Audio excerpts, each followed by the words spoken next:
right, so even though I'm pro resale, I do have some good news that's anti resale. Bro, I got this sounding like a political party in this. But look, it's actually some good news that just happened.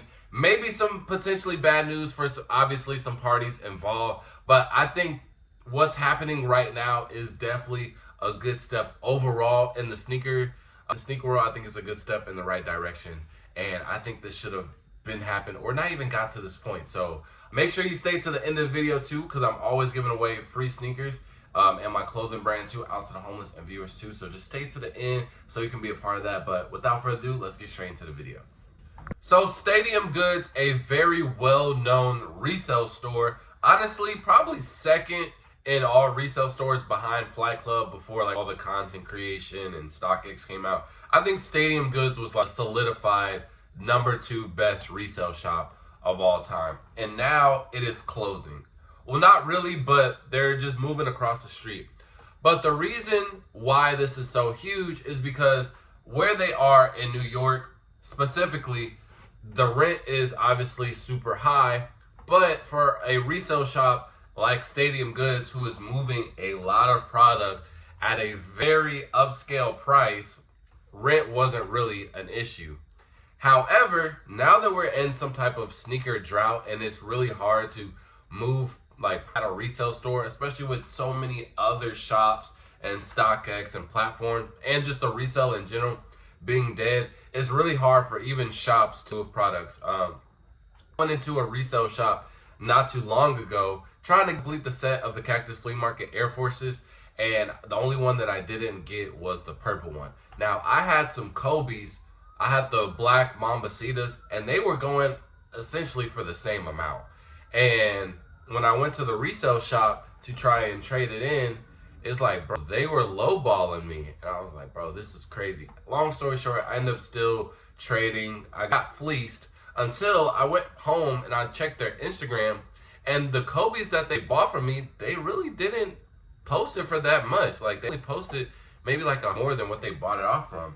And it's like, dang, it put in perspective, these resale shops kind of compete with the market itself and StockX at this point because there's so many different options, and so they can't get away with just fleecing somebody because they can't sell the shoes as high as a price that they were doing before. So obviously this causes a loss in profit margins, and it just really doesn't make sense to be one in a brick and mortar. So they moved to a different, Stadium Goods moved to a different location where they were just doing drop off. So if you were like a reseller, you could drop off your pairs that you wanted to sell, and I guess they'd cash you out, things like that.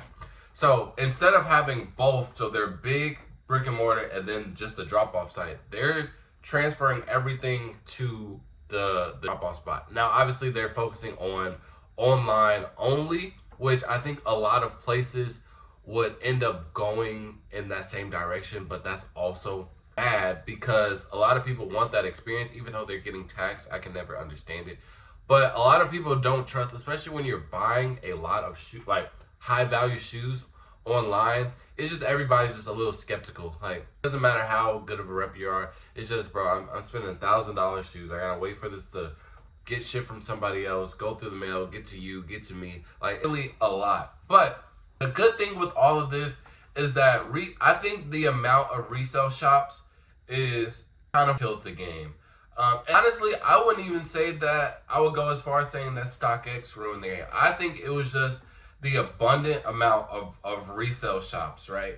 The reason why we were okay with going to sneaker cons and flight clubs and things like that is because we know for a fact that if I go to a sneaker con, if I go to a flight club, there will be shoes that I have never seen in my life, ever. But now, if you go to your average resale shop, if you go to your average, not even average, if you go to any sneaker con, sneaker event in general, bro, I guarantee you will be seeing the same pairs in rotation. That's it, that's all. And then the few shoes that you haven't seen before, a reseller bought it from another reseller, and so they paid the high, and they're just trying to buy it just to say that they have it and make a quick buck. But it just makes the shoe overall just way too expensive to the point where no one is buying it. So oversaturation of resale shops is bad. So for them to kind of what they're doing and then go into online only, I think that would eventually cause some type of reset, because I don't personally see a lot of people getting. First off, you have to remember this. Me personally, I think resale is going to reset in 2025. I don't know when in 2025, or even if it takes all the way to 2026. But I think the amount of shoes that we're having in 2025 and how they're releasing some of them, I think it has a very good potential in bringing resale back. And not to extreme standard, but these shoes are already confirmed. They're going to be limited. There's a lot of grails. It's only like now for it to happen, whether you like it or not. But with a lot of these stable resale shops, or just shops in general, everybody moving to online or not being able to pay their rent is going to cause a lot of customers disappearing. A lot of people aren't going to find them on the internet. A lot of people aren't going to want to buy from the internet. A lot of store owners who can't pay rent anymore, they're going to get discouraged. They're not going to really sell shoes anymore. So I think it's going to be a reset. Now, this reset could take some time, but overall, I think this is the better direction to go. I think it is really good, because the amount of resale shops, it just cuts out the exclusivity anymore, right? Like, even being able to see a shoe, even if it's too expensive, just being able to see a shoe all the time, kind of I factor of everything. Like, I've never seen Wahlberg 4s, and if I see those, I would be like, yo, that's crazy. But if I have a resale shop in every city, go to 5 different cities in the DFW area, and a store has a Mark Wahlberg 4 for $20,000, it's like, well, I'm not gonna buy that. But it's like, all right, I've seen this a couple of times, so it's nothing really new to me. It's not. I have no reason to go out my way to go to these stores anymore, because I've seen everything. I don't have a reason to go to these events because y'all are selling the same thing. So if we eliminate that big factor, I think it would push more people. I think it would just cause a reset and reselling, a little bit of balance, so it will come back, just not as obscure and not as low as it is right now. And I think it'll allow people to get more involved in the communities. I think cons and events could potentially be balanced out again. If everything is moving to online, that would make it more purposeful for an event, because now it's like, oh dang, well, we don't have a resale shop on any corner, and if I want to buy it cash in hand, don't have to wait for shipping, well, yeah, let me just go to the SneakerCon, because now I know all these stores, since they don't have their brick and mortars anymore, they're gonna come to the SneakerCons to sell their product. And I think people would enjoy that. I think it would make cons a little bit better, especially with just the fatigue that we get and just the constant, like, seeing everything all the time over and over again.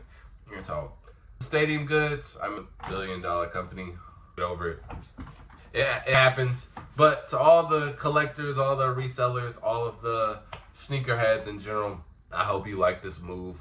Or if you don't, let me know in the comment section below. But me personally, I really do like it. I really do. And also for the free shoes, man. If you're new to the channel, you can go check out some videos that I have. I make videos where I give away sneakers and my clothing brand, which you see on my body, out to the homeless. Now, I do already give them, like, sneakers. I give them DS Dunks, DS Yeezys, Jordans, etc. But I want to scale it up a notch. I want to be able to give them out, like, the latest releases. So like the Black Cat 3s, like when they first come out, things like that. And also, I want to give them my clothing brand, because my clothing brand has messages attached to it as well. And I just want to be able to spread that message, spread that kindness, have it just be, more people be impacted by it. And I think that would be a pretty dope idea. So all I'm asking is that you like, share, tag some brands, tag friends, everything to get the channel rolling so we can get it monetized, so I can be able to give out to the homeless and give out to the viewers as well. So I appreciate y'all for supporting. And with that being said, flow out. Peace.